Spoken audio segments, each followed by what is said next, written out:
પગ મૂકતા હોય અને પથ્થર બની હોય અહલ્યા તો સ્ત્રી બની જતી હોય એટલા માટે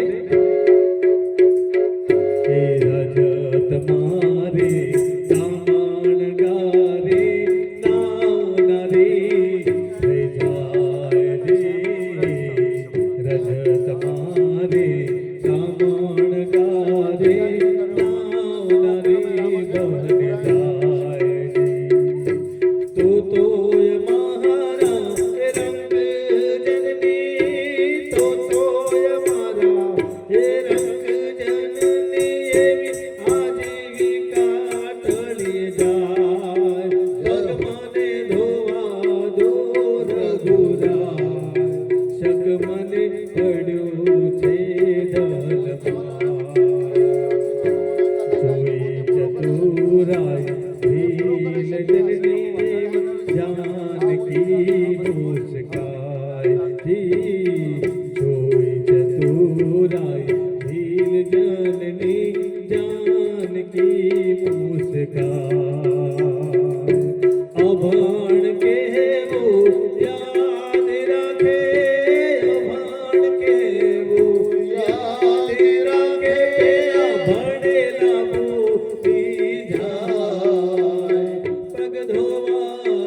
જન્મ જન્મ મુનિ યતન કરાવઈ અંત રામ આવત નાહી.